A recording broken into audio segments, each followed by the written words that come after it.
Hey, what's up, troublemakers? I'm just putting together a little video on beekeeping in Ethiopia. This is your basic model of the transitional hive. It's something we build in training, and of course, we want people to transition into the modern Langstroth beehive. We found at my site already that this was very common. PPE, however, was not common. So that was a good opportunity to teach people how to build PPE and distribute that to the other development agents.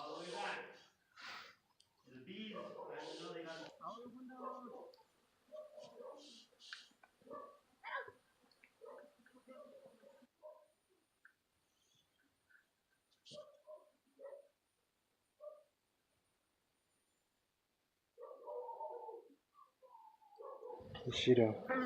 My site had 4 modern beehives. How was started out with without a lot of smoke, and this was pretty dangerous. People were getting stung. We immediately were washing hands with water as soon as people started getting stung. You can see the bees are everywhere.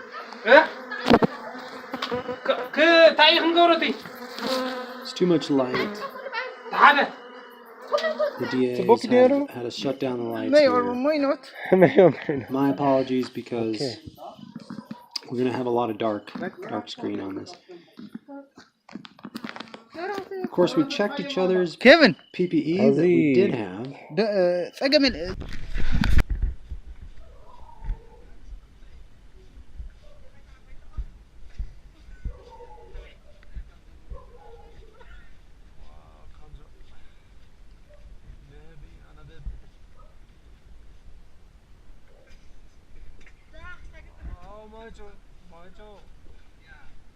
Are you okay?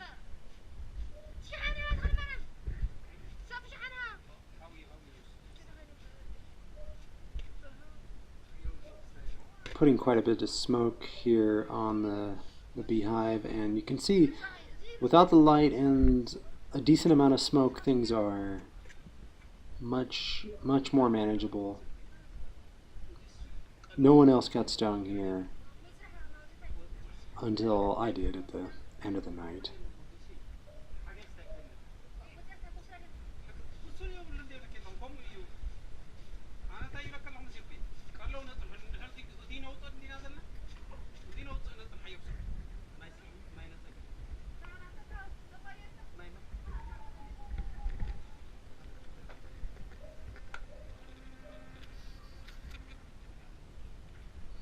I recommend an app called Hive Keepers. It allows you to track where the apiaries are in your area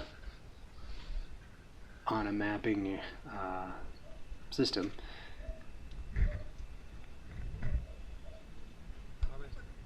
Helps you keep track of inspections, honey harvests, wax, sugar feeding.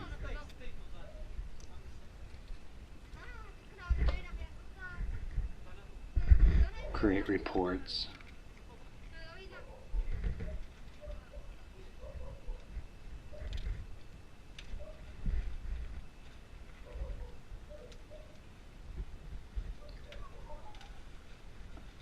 There is a water pump about 400 meters from these hives where the apiary can get their water.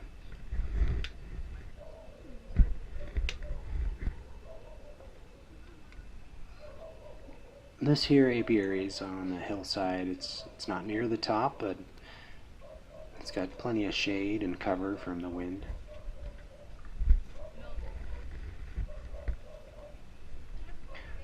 The DAs here are burning cow dung. I did bring wood chips.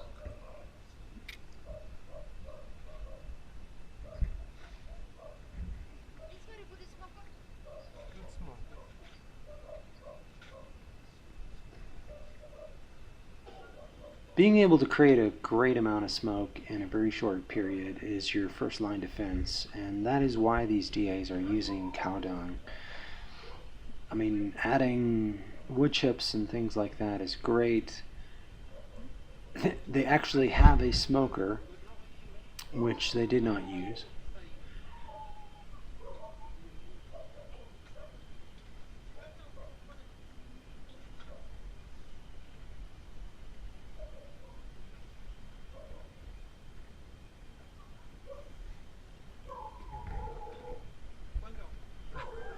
These hives have not been inspected very often.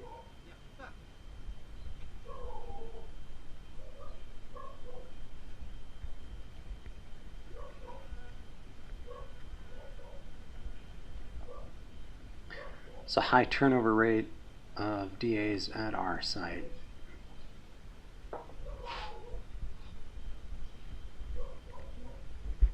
The most recent addition to our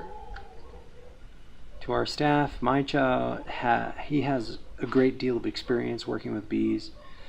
He's currently using a leaf there, a branch with leaves to remove the bees from the comb.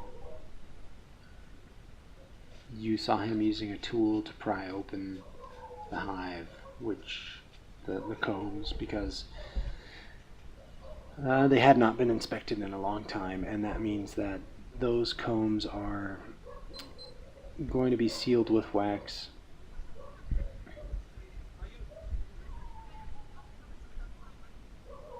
Using a tool will make it nice and smooth to remove those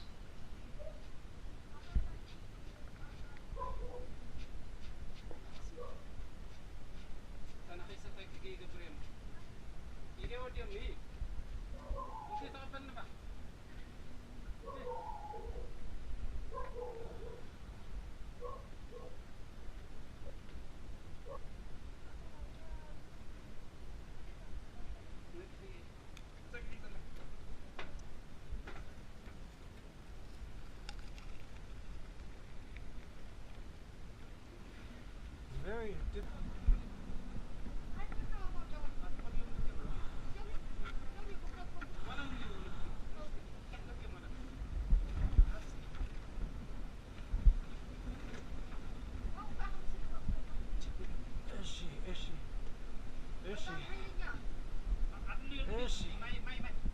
my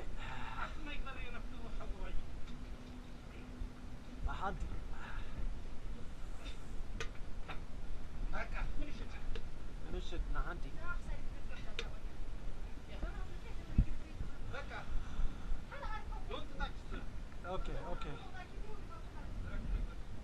Wow.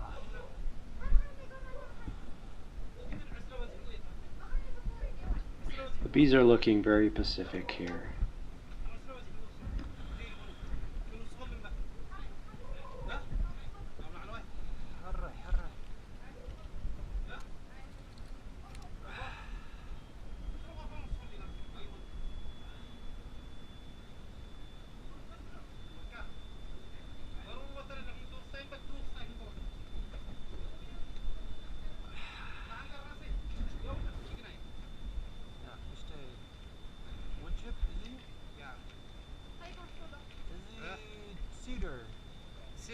Cedar, nai kopa tsmokneru. America. These are these cedar wood chips I brought in from the States. They burn nicely, and it'd be great to get the DAs to start switching to their smoker, putting the smoke straight in the front of the hive and then over the top. Again, apologies that this is completely dark, but tried to edit out most of the areas that are dark, and so you can see at least a decent amount of the action going on here. The bees are definitely attracted to the light. I'm not happy about it. Like this. Now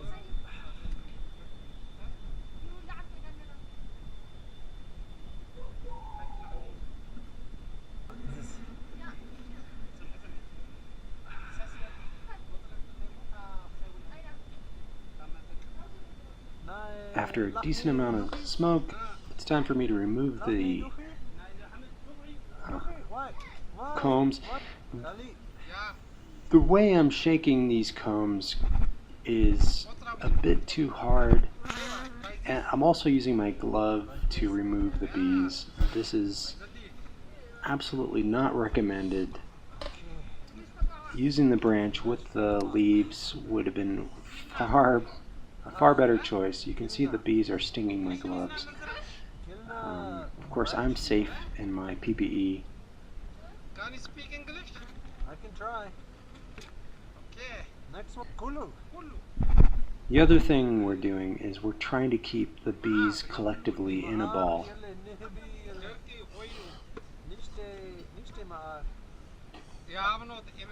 I've edited out quite a bit of the dark area, so you didn't see everything, but I removed all the combs as swiftly as I could, and then taking the box off, my DA saying, wait, come back here, put the bees back on the pile. We want to keep them balled up together in a pile, shaking them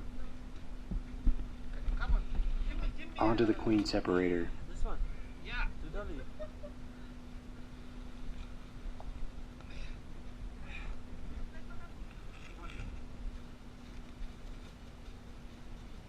Wow, Bazoo. How does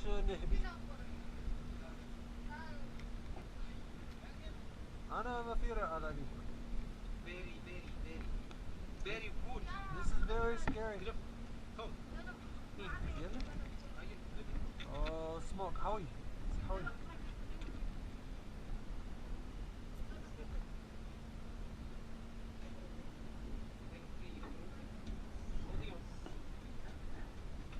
Now that I've removed the top hive, we're going to go ahead and leave the bottom hive for the bees.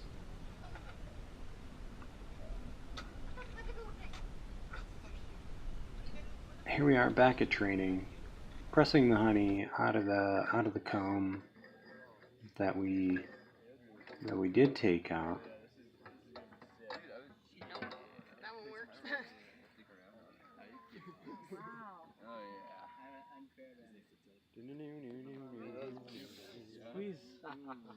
Squeeze it. Get it. Squeeze it like a puzzle. Get it. Just lay in the grass. This is really my first video on beekeeping. Actually, my first experience with beekeeping. I'd like to keep making these. I'm going to try and improve on this. There's a lot that I'm learning. There's a lot that people are teaching me. And I'd just like to share everything as I'm going through this learning process. River of delicious.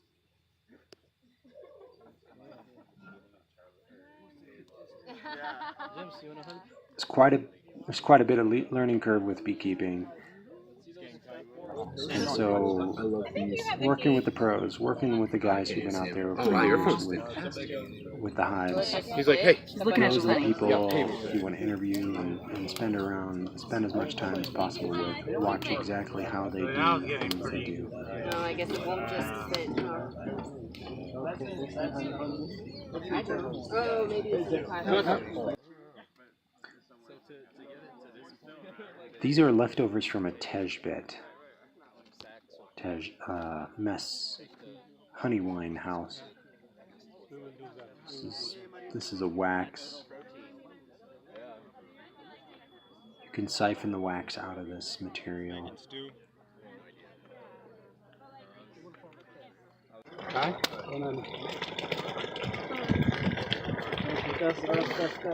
Yeah.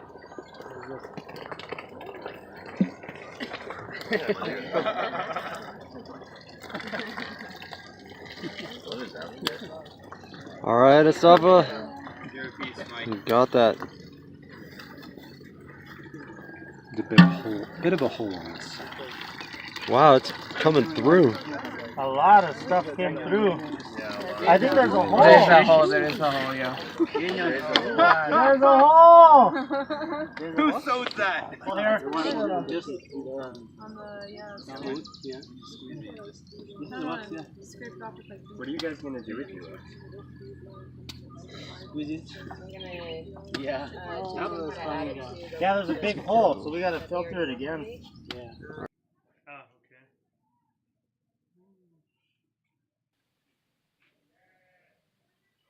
This red honey is fresh. You can use.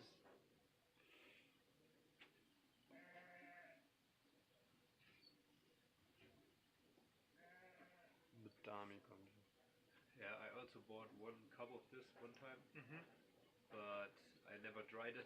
I forgot it in my old apartment. And then I was too. Approximately 300 birr for 1 kilo No, I just didn't want to come there because of my. here in Tigray. I don't eat honey at all. My wife, she puts it in the coffee. That's the only time I ever. In the coffee. Yeah, I don't even notice it. I like it. I really like it in the tea, though, but in the coffee. Yeah, but with double honey, double. Yeah, that's nice, I guess. You don't like honey? I mean, I think it's good. It's tasty, but I never.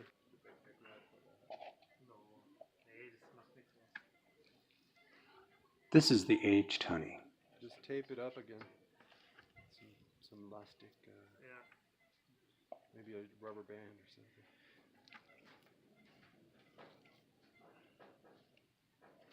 Wow. All right. Thanks so much.